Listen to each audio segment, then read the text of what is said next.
स्वागत है आप सभी का आपके ऑनलाइन प्लेटफॉर्म एसएस क्लासेस में। जैसा कि मैंने आप सभी को बता रखा है कि यूपी टेट या फिर यूपी शिक्षक भर्ती से रिलेटेड कोई भी इन्फॉर्मेशन होगी आपको मैं तत्काल आपको बताऊंगा। इसलिए मैंने पहले ही वीडियो में कहा था कि आप सभी लोग जितने भी लोग वीडियो को देख रहे हैं चैनल को सब्सक्राइब कर लेंगे, बेल आइकन को ऑन कर लेंगे, जिससे क्या होगा कोई भी इन्फॉर्मेशन अगर मैं देता हूं तो आपको सबसे पहले आपको मिलती है। उसी क्रम में हम आज की एक बहुत ही महत्वपूर्ण सूचना आप लोगों के साथ साझा कर रहा हूं, जिसमें शिक्षक भर्ती और यूपी टेट से लेकर चीज़ें हैं। जो कार्यरत शिक्षक हैं उनकी नाराज़गी क्या है और जो आने वाला यूपी टेट है उससे संबंधित क्या चीज़ें, उन सभी चीज़ों पे हम चर्चा करेंगे। तो चलिए हम सभी लोग देखते हैं। ये आज की कटिंग है, पेपर की आज न्यूज कटिंग है, जिसमें लिखा हुआ है शिक्षकों में अनिवार्य टीईटी को लेकर फिर बढ़ रही है नाराज़गी। और होना भी चाहिए, क्यों ना हो कि अगर वो 10 साल पहले, 15 साल पहले, 20 साल पहले क्या हुआ, 20 साल पहले उन्होंने नौकरी पाई है और अब क्या है टीईटी को अनिवार्य कर दिया जा रहा है। और उसके बाद अगर 20 साल से लेकर अब तक की अगर पढ़ाई की बात करें तो पढ़ाई कोई, क्योंकि इतना वर्क रहता तो पढ़ाई किसी प्रकार की होनी नहीं है शिक्षकों की।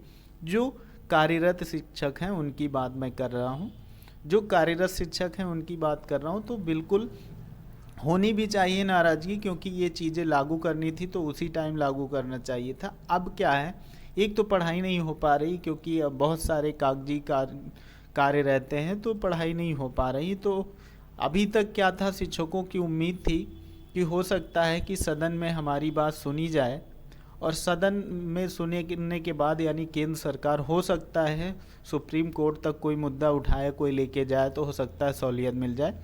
लेकिन क्या हुआ, केंद्र सरकार से भी निराशा ही मिली है सभी जो शिक्षक कार्यरत हैं। मैं पूरी बात पे बात करता हूँ। कह रहा है कि विशिष्ट बीटीसी शिक्षक वेलफेयर एसोसिएशन करेगा आंदोलन। यानी जो अभी सदन चल रहा था, सदन में क्या हुआ है स्पष्ट कर दिया गया राज्य मंत्री द्वारा स्पष्ट कर दिया गया है। कहा गया है कि जो भी हमारे शिक्षक हैं वो सभी क्या करेंगे, सभी के लिए अनिवार्य हो गया है क्या, टीईटी सभी के लिए अनिवार्य हो गया। किसी भी प्रकार की कोई भी छूट नहीं मिलेगी। उन्होंने स्पष्ट कह दिया कि जो सुप्रीम कोर्ट द्वारा सुनाया गया है जजमेंट वो सही है। उसी संबंध में फिर क्या हुआ है उस पर हम बात कर ले रहे हैं। ये लिखा हुआ है, देश और प्रदेश के परिषदीय विद्यालयों के शिक्षकों के लिए सुप्रीम कोर्ट द्वारा शिक्षक पात्रता परीक्षा अनिवार्य करने के बाद केंद्र सरकार से राहत न मिलने से एक बार फिर शिक्षकों में नाराज़गी बढ़ रही है। और ये तो होना ही था, क्यों ना नाराज़गी हो, क्योंकि बहुत बड़ी समस्या है ये। सदन के बजट सत्र में राहत की उम्मीद थी लेकिन निराशा हाथ लगी। ऐसे में अलग अलग शिक्षक संगठन आंदोलन की राह पर है। अब आंदोलन की राह पर यानी धरना देने के राह पर है। उससे पहले क्या किया गया है, यहाँ पर लिखा हुआ है, टीचर फेडरेशन ऑफ इंडिया की ओर से प्रदेश भर में शिक्षा राज्य मंत्री जयंत चौधरी का पुतला फूंका गया। वहीं टीटी अनिवार्यता के संबंध में सुप्रीम कोर्ट के फैसले को शिक्षा मंत्रालय द्वारा सही ठहराए जाने का विरोध भी किया गया। साथ ही संयुक्त मोर्चा के साथ मिलकर व्यापक आंदोलन करने की भी क्या कहा गया है, व्यापक आंदोलन करने की बात भी कही गई है। ये सारी चीज़ें हैं। अब इसमें देख सकते हैं यहाँ पर कि अहर्ताएँ जो हैं वो पूर्ण करके ही नौकरी पाई गई है। सभी शिक्षकों ने कहा कि एनसीटीई द्वारा जो निर्धारित अहर्ताएँ थी उस टाइम की, उन सभी अहर्ताओं को पूर्ण करने के बाद ही नौकरी हम लोगों को मिली हुई है। ऐसा कुछ नहीं है कि हम लोग अहर्ताएँ नहीं पूरी करते हैं तो ये सारी चीज़ें अब हम लोगों पर लागू होती है। लेकिन अब नए नियम लगाना सही नहीं है, ऐसा संगठन कह रहा है। ऐसे संगठन निर्णय का कड़ा विरोध कर रहे हैं। प्रदेश महासचिव दिलीप चौहान ने 23 अगस्त 2010 के पहले नियुक्त शिक्षकों को टीटी अनिवार्यता से राहत दी जाए। उन्होंने सभी शिक्षक कर्मचारी संगठनों से इस मुद्दे पर जुटकर बात करने और अगर मौका पड़े तो व्यापक आंदोलन करने की बात कही है। व्यापक आंदोलन करने की बात उन्होंने कही कि अगर हमारी चीज़ें नहीं मानी जाती हैं तो हम लोग व्यापक आंदोलन करेंगे। और इससे संबंधित हम और बात करें तो भाई अब इनका कहना जो है, इन संगठन वाले लोगों को कहना है कि ठीक है, अगर आप लागू करते हैं, टीटी अनिवार्य करते हैं, तो 2010 से पहले मतलब वो चाहे 2009 हो या 2008 हो, इन सभी को तो वैधता मिल जानी चाहिए, इनको छूट दी जाए। बाद में यानी 2010 के बाद के जितने भी लोग हैं उनके लिए अनिवार्य किया जाए, इनके बाद के लिए अनिवार्य किया जाए, ऐसी इन लोगों की मांग है। ऐसी इन लोगों की मांग है कि यूपी टेट से रिलैक्स मिले।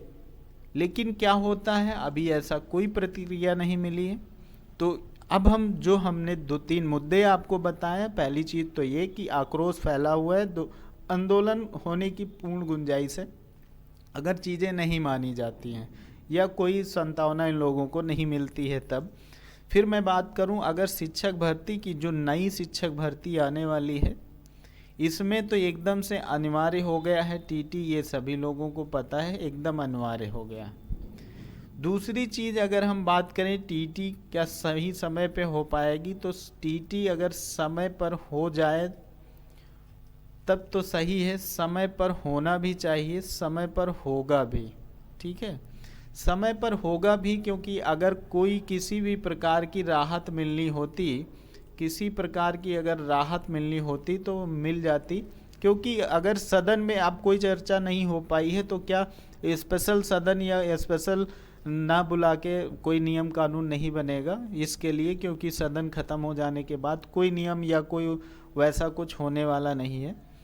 उन्होंने स्पष्ट कह ही दिया है मंत्री जी ने कि ये सब कोर्ट की चीज़ें हैं, कोर्ट ने आदेश दे दिया है, वो भी सुप्रीम कोर्ट ने तो सही दिया है और ये होगा ही, क्योंकि ये इनका कहना है कि जो आरटीई है उसके तहत भी क्या है, ये अनिवार्य ही है। ठीक है, अगर कुछ होता है तो हो सकता है टीटी में लेट लतीफ़ा फिर हो सकता है, और टीटी अगर लेट हुआ तो आपकी शिक्षक भर्ती भी लेट होगी, और शिक्षक भर्ती लेट होगी तो कब जाएगी शिक्षक भर्ती ये पता नहीं। बहरहाल मैं बता देना चाहूँ कि सभी लोग जो कार्यरत शिक्षक हैं, सभी चाहे कार्यरत शिक्षक हैं या फिर आप फ्रेश कैंडिडेट हैं जो शिक्षक बनने के लिए तैयारी कर रहे हैं, ये सभी लोग किसी भी प्रकार की हीला हवाली न करें, तैयारी में लगे रहें, क्योंकि सरकार की मंशा है, स्पष्ट है कि वो कुछ भी चेंज करने वाली नहीं है। चेंज होने वाला होता तो हो जाता। तो आप सभी लोगों को पता है कि 5 सब्जेक्ट हैं आपकी, और 5 सब्जेक्ट तीनों में 30-30 नंबर का होना है। उसकी मैं पहले सब्जेक्ट की तैयारी आपकी शुरू कर दिया हूँ। पहले सब्जेक्ट की तैयारी बिल्कुल फ्री होगी, एक भी पैसे की कोई भी आपसे एक भी पैसा नहीं लिया जाएगा। 30 में 30 की तैयारी होगी आपकी, जो कि हिंदी सब्जेक्ट है। शाम को 7 बजे एक लाइव क्लास आपकी शुरू होगी। 5 लेक्चर हो गए हैं, क्लास 5 आपकी डन हो गई है, यानी वर्णमाला जहां से 1 से 2 यानी 2-3 क्वेश्चन आपके टीटी में पूछे जाते हैं, इसको मैंने ख़त्म कर दिया है, रिवीजन भी करा दिया है। आज की जो क्लास होगी शाम को 7 बजे, वो हमारी क्लास होगी किस पे, संधि पे, जो कि सबसे टफ टॉपिक माना जाता है, सबसे टफ टॉपिक माना जाता है। बहुत आसान मैं बना के इसको दिखाऊंगा, बहुत आसान तरीके से मैं इसको सिखाऊंगा। तो यही सारी इन्फॉर्मेशन थी। फिर आगे कोई नई भी इन्फॉर्मेशन मिलती है तो ज़रूर मैं आप लोगों के साथ साझा करूंगा। जो लोग नए होंगे, वीडियो को देख रहे होंगे, चैनल को सब्सक्राइब कर लेंगे, लाइक कर देंगे। कोई भी अगर प्रॉब्लम है, आपको कन्फ्यूजन है, तो कमेंट बॉक्स पे कमेंट करिएगा, मैं ज़रूर रिप्लाई करूँगा। सभी लोग शाम को 7 बजे बिल्कुल जुड़े, बिल्कुल फ्री। 30 में 30 की तैयारी आपकी मैं शाम को 7 बजे कराना शुरू कर दिया हूँ। जैसे भी आप लोगों की संख्या बल बढ़ती है, मैं दूसरी सब्जेक्ट भी लेकर आता हूँ, और सभी सब्जेक्ट की तैयारी बिल्कुल फ्री होगी। ठीक है।